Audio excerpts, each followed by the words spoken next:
Olá pessoal, tudo bem? Aqui é o professor Adriano Moraes e hoje nós vamos falar sobre a imunologia das hepatites dentro da imunologia clínica. Nós vamos conversar um pouquinho sobre os tipos de hepatites, as formas de transmissão, a patogenia e propriamente com o diagnóstico. Esta aula foi dividida em duas partes porque tem bastante particularidades em relação a um tipo ou outro destas doenças, então nós vamos dar essa atenção devida, né? Por isso nós vamos dividir aí para não ficar muito conturbado o conteúdo, tá? Então vamos dar início, parte 1. Antes de falarmos propriamente das doenças, né, relacionadas às hepatites, nós vamos relembrar aqui algumas funções deste órgão que é tão importante no nosso organismo, né? Vamos lembrar aqui que o fígado ele é responsável por funções específicas como produção de proteínas, né, plasmáticas, exceto as imunoglobulinas, que são derivadas de células, né, de plasmócitos. Ah, a produção então de albumina, fibrinogênio, fatores de coagulação, fatores bem importantes, né, relacionados à coagulação, que alguns são chamados inclusive de fatores hepatodependentes. Também participa da função excretora, com um mecanismo de desintoxicação de drogas e outras substâncias estranhas. Armazena vitaminas lipossolúveis, né? Aqui estão alguns exemplos dessas vitaminas, além de cobre e ferro. Participa do metabolismo de hormônios, né? Inativação de alguns hormônios, como os esteroides, a insulina, glucagon, a hidroxilação da vitamina D para a formação do hormônio chamado de 25-hidroxicolicalciferol, entre outras várias funções que este órgão tão importante tem. Quando se fala de hepatite, né, deve vir à mente alguma coisa relacionada à doença infecciosa. Mas é importante que a gente tenha como conceito básico que a hepatite significa uma inflamação do fígado e não exatamente uma infecção no fígado, certo? Vamos ver aqui nesta imagem várias possibilidades de causar esta inflamação no fígado. Sim, muitas delas podem ser por formas contagiosas, né? Por agentes contagiosos como vírus, bactérias, fungos e até mesmo protozoários, né? Então, é o caso de uma hepatite infecciosa. Mas o fígado ele pode sofrer outros tipos de agressões, inclusive agressões imunológicas em doenças autoimunes, pode sofrer agressão por causas secundárias a doenças metabólicas, agressão por agentes tóxicos, né, que nós temos alguns exemplos, né, o etilismo, né, alguns medicamentos que são hepatotóxicos e outras substâncias químicas que podem também causar danos ao tecido hepático e aí a tal inflamação do fígado chamado de hepatite. Vamos fazer uma perspectiva histórica aqui a respeito das hepatites virais, que vai ser o foco da nossa aula. Nós vamos ver aqui que as hepatites, né, elas têm algumas formas de contágio que são mais próprias de cada tipo viral. Por exemplo, as hepatites dadas como hepatites infecciosas, né, pelo vírus A ou ainda pelo vírus E, acontece de forma acidental, geralmente relacionado a uma transmissão entérica. Isso significa o quê? Relacionado com o trato gastrointestinal, né? Então, alguma coisa ali que foi, de repente, alimentar, né? Ou a forma de transmissão.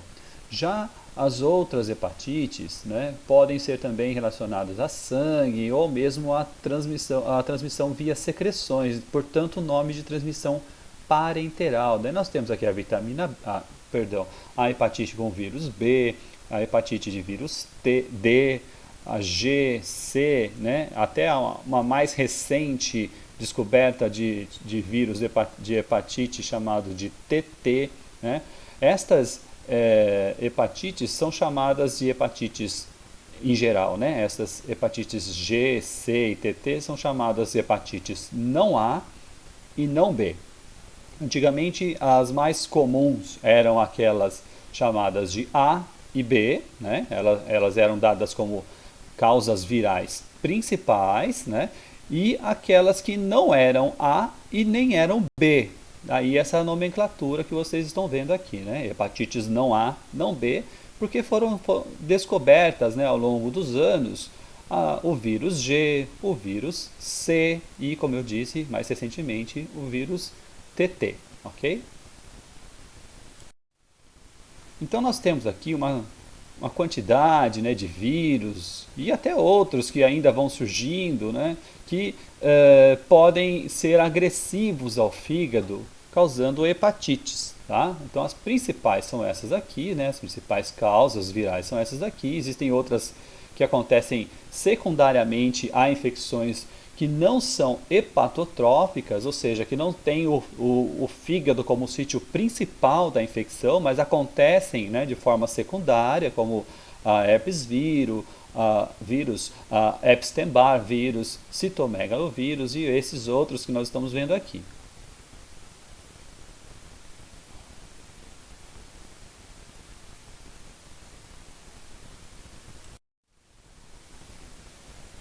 Das hepatites virais, né, daquelas mais conhecidas, nós vamos ter aqui algumas particularidades em relação ao vírus, né, de forma específica. Nós vamos ver aqui que o vírus A é um vírus bastante pequeno, né, de 27 nanômetros. É um vírus que ele tem como ácido nucleico principal o RNA, então ele é um RNA vírus e ele é um enterovírus, como nós falamos, né, alguns slides anteriores aqui sobre a forma de transmissão entérica.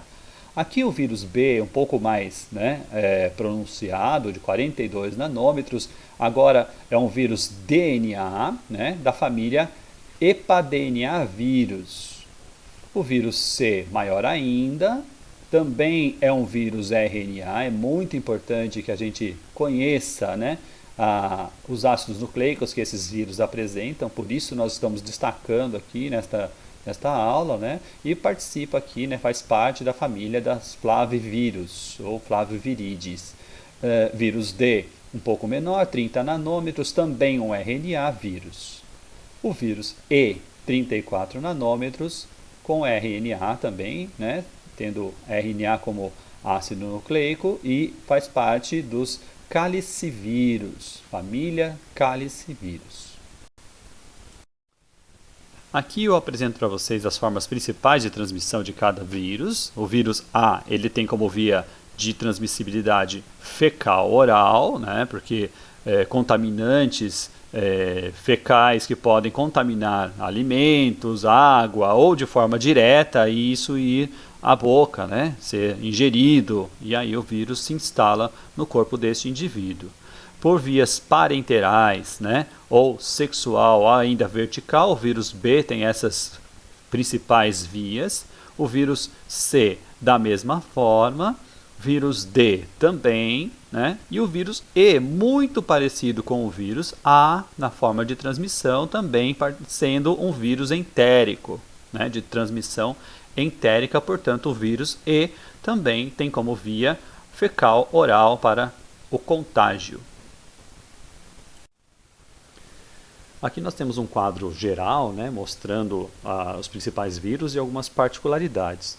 No caso da hepatite A, né, é causada pelo vírus A, vírus da hepatite A ou hepatite A vírus, tem como genoma o RNA, pertence à família dos picornavírus. Olha que interessante, picorna, RNA, apresentado aqui para facilitar, né, a nossa lembrança de que tipo de genoma que esse vírus apresenta. A forma de transmissão é fecal-oral, como falamos. Aqui tem o ano de sua descoberta, né, de seus estudos e o tamanho que ele se apresenta em geral. A hepatite B, também seguindo a sequência, né, de sigla, né, vírus da hepatite B ou hepatite B vírus, é DNA, né, é um vírus DNA. Veja, a família a qual pertence é a família do HepaDNA. Olha, mais uma vez facilitando o entendimento aqui, né? HepaDNA vírus, suas formas de transmissão principal, sexual, transmissão parenteral e perinatal, né? E aqui desde quando ele vem sendo estudado. A hepatite C, antes chamada de não A, não B, se apresenta com a mesma sequência de siglas, né? Vírus da hepatite C ou HC vírus, né? Hepatite C vírus é um RNA, família flavivírus. A sua forma principal é parenteral, mas existem outras formas como sexual também, né? No caso da hepatite C, eles se apresentam em tipos e subtipos já conhecidos desde a sua descoberta. A hepatite D, ou também hepatite delta, né? Vem também na mesma sequência de siglas, são viroides, participam da família dos viroides, né? É um RNA também. Ele, assim como a hepatite B, né? Ele precisa, na verdade, ele é um dependente da hepatite B para que ele possa infectar, né, as células do fígado. Então ele nós vamos falar dele logo ali na frente, vocês vão ver que ele é um vírus um pouco defeituoso, né, mas é dependente de outro vírus para que ele possa ter êxito na sua infecção. A hepatite E é um RNA, né, ele é muito semelhante a outros vírus, né, então são vírus que se assemelham a outros vírus. No caso, ele é muito parecido para nós aqui como o vírus A, né? Ele é um RNA também, ele tem a mesma forma de transmissão, ele causa a mesma patogenia, por isso que ele é um vírus-like, né? Ele é parecido com outros vírus. A hepatite G, depois veio, né, ser conhecida, é um RNA também da família flavivírus, assim como é o vírus da hepatite C. É também de transmissão parenteral e apresentam vários genótipos já conhecidos desde a sua descoberta. E mais recente, né, descoberta foi a hepatite TT, né, chamado aqui de TT vírus. É um DNA que participa da família dos Circoviridae, que é uma família muito grande de vírus, de vários tipos de vírus, alguns causadores de hepatites, né? E a sua forma de transmissão também é variada, aqui, ó, parenteral, orofecal e algumas secreções como saliva. E já vem apresentando alguns genótipos desde a sua descoberta. Vamos falar um pouco então especificamente da hepatite A, né? Ele é um vírus, como nós falamos, né? Ele é um picornavírus, né? Então ele tem um RNA como genoma, né? A sua transmissão ele é fecal oral, é endêmica em algumas regiões que têm condições sanitárias precárias, né? Inadequadas aqui no nosso país. É muito comum em crianças, né? Por causa mesmo do pouco conhecimento sobre asseios pessoais, né, sobre a higiene pessoal. Então a forma de contaminação em lugares mais aglomerados, né, como escolas, creches, né, às vezes até mesmo em presídios, né. O que nós estamos falando aqui? De lugares onde tem condições precárias de saneamento básico, né. Ou por falta de conhecimento ou por falta de condições. Tá? Então são os meios onde costumam acontecer alguns surtos. Mas o foco principal, né, o público-alvo aqui dessa hepatite é a menor idade, aí, a infância.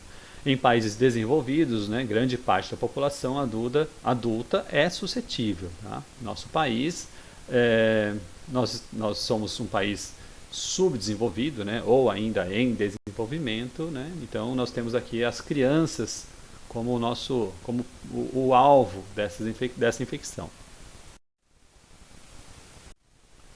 A hepatite A, ela causa poucos sintomas, né, ela não é uma doença assim que costuma ter sintomatologia grave, expressiva, e às vezes é até subestimada no seu diagnóstico, infelizmente, conhecidas aí como algumas viroses, né? Até subestimado e diagnosticado como uma virose qualquer, tá?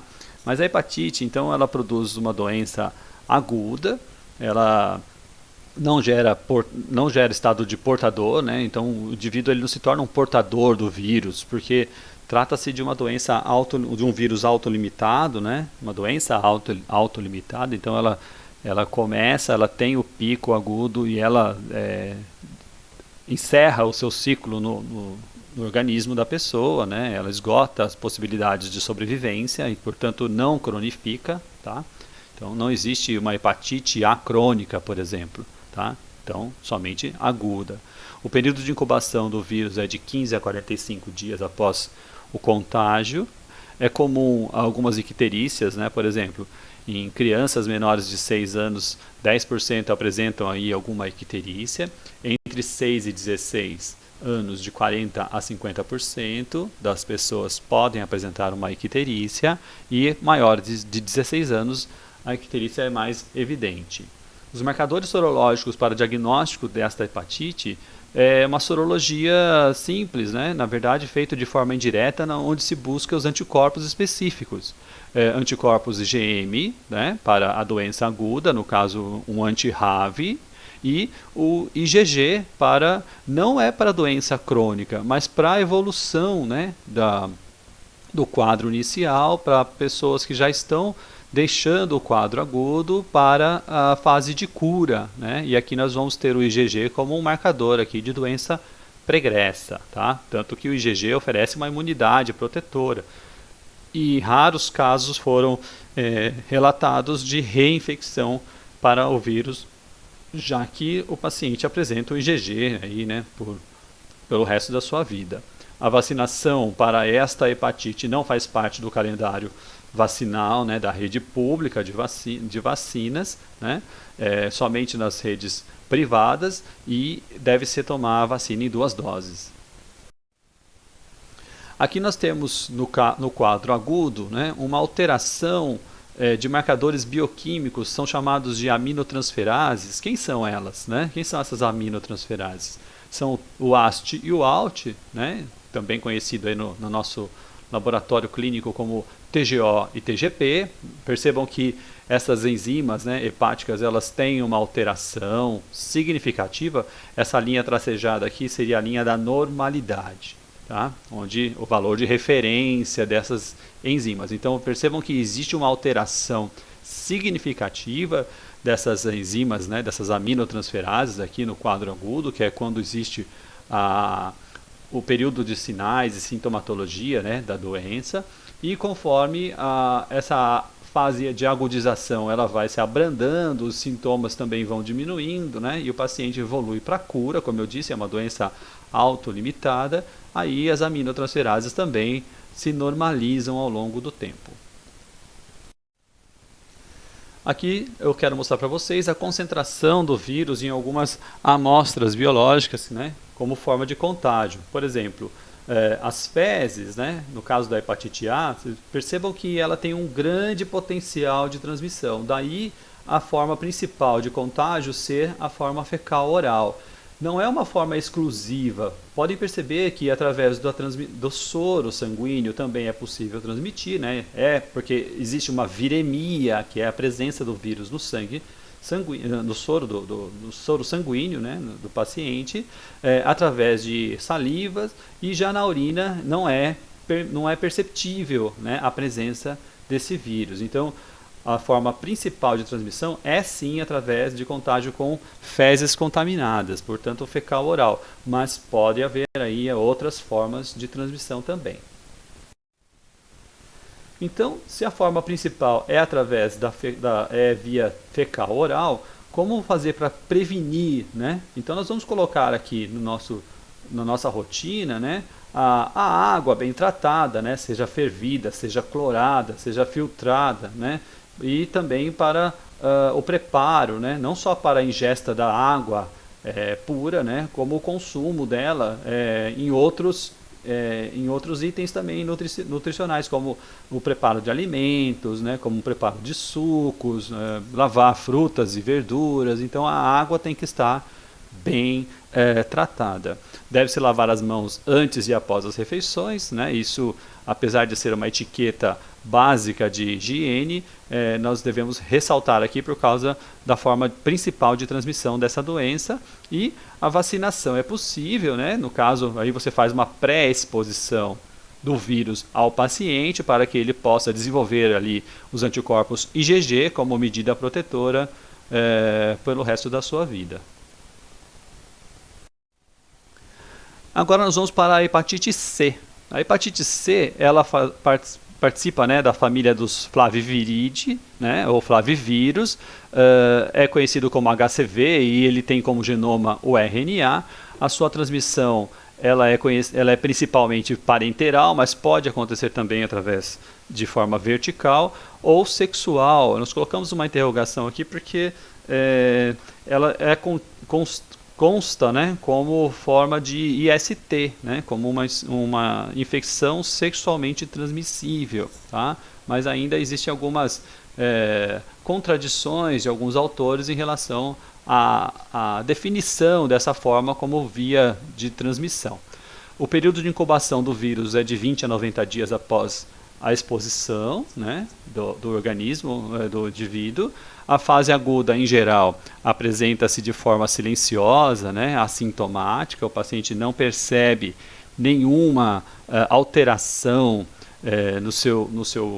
na sua hemostasia, né, no seu equilíbrio, não apresenta forma fulminante, não é um tipo de doença que é agressiva de forma abrupta. Ela, como eu disse, ela é silenciosa, né, e ela vai acontecendo ao longo do tempo, e tem uma alta progressão para a doença crônica e até mesmo a cirrose, né. 85% dos casos relatados evoluíram para uma doença mais grave, né, ou para a hepatite crônica ou para outras doenças como cirrose ou até mesmo neoplasias hepáticas.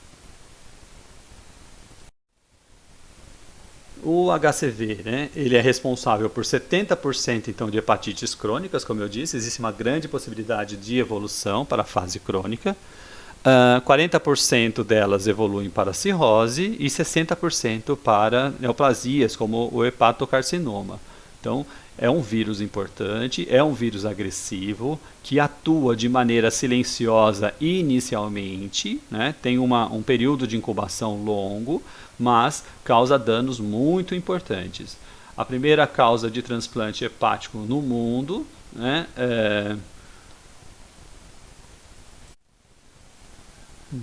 dos pacientes que são eletivos para transplante hepático. A primeira causa, né, o primeiro motivo desses transplantes é por infecção de hepatite C, de pacientes que são acometidos pelo vírus C, da hepatite. A progressão até a cirrose é geralmente assintomática. Isso é um perigo porque isso pode levar anos, né, mas pode causar danos bem expressivos no paciente. No mundo, 3% da população está infectada com o vírus da hepatite C. No Brasil, 331 mil, um pouco mais que isso, foram notificados no país desde o final da década de 90. Então, é um número também bastante importante aqui para a nossa população brasileira. 10% destas pessoas também estão co-infectadas com o vírus, né, HIV, e só em 2017, 24.400 novos casos foram registrados. Então é uma doença que acontece, né, de forma aguda, de forma importante, né, expressiva na nossa população, e tem causas muito graves, né, tem efeitos muito graves para o organismo. 75,3% de todas as hepatites virais, né, nós estamos falando aqui de todos os vírus, né, A, B, o D, E, G, TT e o C. Então, 75,3% de todas as hepatites virais são causadas pela hepatite C, né, sendo que o Sul e o Sudeste são os maiores, apresentam as maiores taxas, e a idade superior a 35 anos tem sido o alvo, né, destas taxas. A hepatite C, como eu disse, apresenta alguns genótipos, né, e subtipos. 60% dos subtipos são do subtipo 1A e 1B. No Brasil, 65% dos portadores crônicos são portadores do genótipo 1. 30% são portadores do genótipo 3 e apenas 5% apresentam os outros genótipos.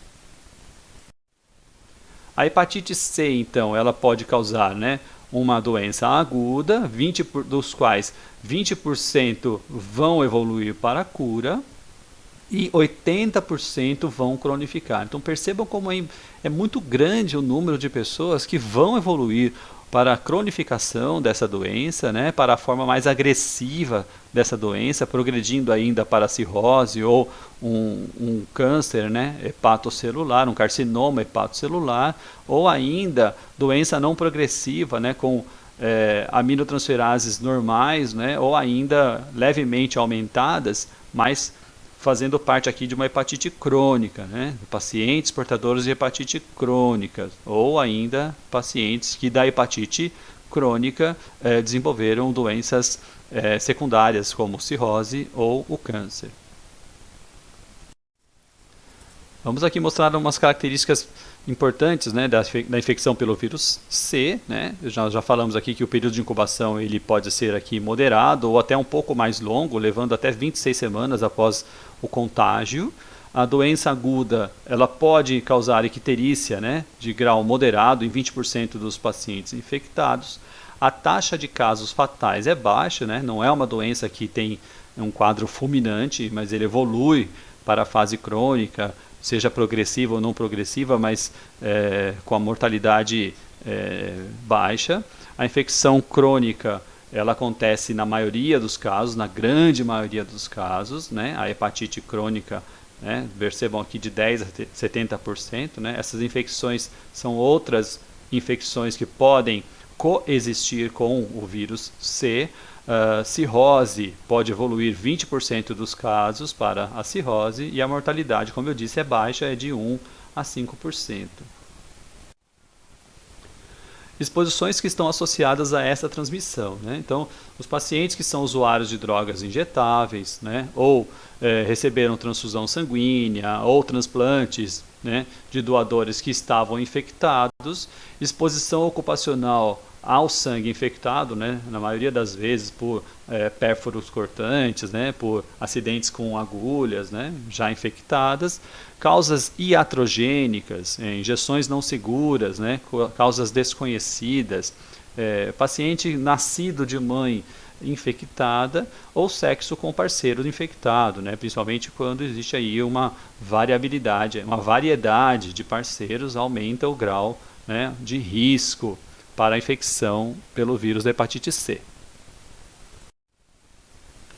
Então, as exposições, né, estão relacionadas aí ao sangue, né, por material cortante ou pérfuro cortante de uso coletivo, né, então procedimentos médicos odontológicos, tatuagens, acupuntura, manicure e pedicure, né, houve uma grande polêmica aí alguns anos atrás em relação à infecção, né, por esta via, né, em pedicure e manicure, material de uso pessoal como barbeadores, lâminas de barbear, escovas de dentes, a medicina folclórica, né, então aqui nós temos essas cirurgias espirituais em que as pessoas que se dizem capazes, né, de realizar esse tipo de cirurgia acabam puncionando pacientes, cortando pacientes, né? Então a gente não sabe aí como que é a esterilização desses equipamentos, né, desse instrumental. Até mesmo barbeiros e cabeleireiros podem ser aí relacionados aos tipos de exposições que podem causar a hepatite C. Os fatores de progressão, né? O que vai fazer o paciente progredir, né, de uma maneira ou outra, né, em relação à hepatite? A ingestão de álcool, pacientes com idades superiores a 40 anos no momento da infecção também é um fator que pode facilitar a progressão da doença, co-infecção por outros vírus, no caso aqui pelo HIV, né, também está mais relacionado, né, o público, a estatística mostra que está mais presente no sexo masculino e ainda pode ocorrer até mesmo com infecção pelo vírus da hepatite, né? Pelo vírus não, com o vírus da hepatite, tá? Na fase crônica. Então, esses são fatores que vão favorecer a progressão da hepatite C. Os marcadores sorológicos para esta hepatite são basicamente dois, né? Ou é pesquisado, identificado principalmente por PCR, né, por forma de biologia molecular, onde se busca o genoma específico desse vírus e simultaneamente com as dosagens das aminotransferases, né, das transaminases que nós falamos lá, que é o ALT e o AST, ou TGO e TGP. Também pode-se fazer de forma indireta, né, a pesquisa do anticorpo neutralizante, que é quem?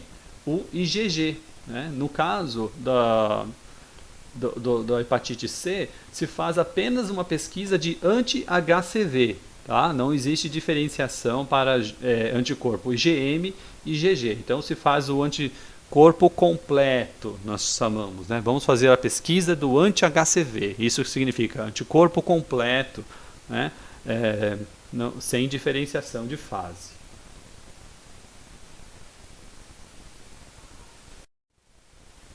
Então veja, né?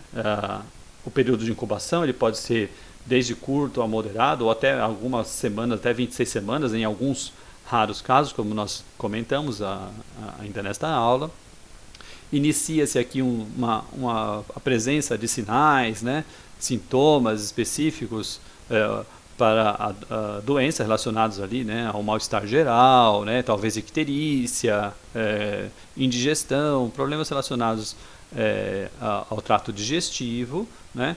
Neste primeiro momento, se for fazer a realização da pesquisa do genoma, né, por PCR, existe a viremia, portanto o RNA vai estar presente já nesse primeiro momento, e somente de 6 a 8 semanas após a infecção, aqui nós temos um momento zero do contágio, né? Então de 6 a 8 semanas, aí sim o HCV, né? Desculpa, o anti-HCV pode ser detectável. Então é muito complicado fazer o diagnóstico primário dessa doença, né? Se estivermos numa fase muito inicial. Né? Mesmo durante a fase de sinais e sintomas, percebam que durante um tempo muito grande, vamos acompanhar aqui esse gráfico, durante uma fase muito grande, né, não há ainda detecção da hepatite pelos anticorpos, né, pela pesquisa de anticorpos. Agora, em relação à hepatite D, também chamada de hepatite delta, né? Também tem uma molécula de RNA, como o genoma. Né? Eu disse há alguns slides atrás que trata-se de um vírus defeituoso, né? Tá vendo? Ó, nós colocamos aqui um vírus defectível, porque ele exige a presença da hepatite B, né? Do vírus da hepatite B, para que ele possa, então, exercer ali o seu mecanismo de patogenia, né? A sua ação na célula hepática. Então, ele não é um vírus que ele infecta isoladamente o indivíduo e causa a doença. Ele é um dependente obrigatório do vírus da hepatite B. No Brasil, alguns surtos epidêmicos foram relatados na bacia amazônica e a hepatite B potencializa, né, o vírus da hepatite D. Então, ele é um dependente, então ele tem que estar co-infectado. Aí o caso, né, de falar que o prognóstico é pior quando o paciente tem hepatite B, mas é quase que uma obviedade, né, dizer isso, porque o vírus da hepatite D sozinho não consegue exercer o seu ciclo de patogenia.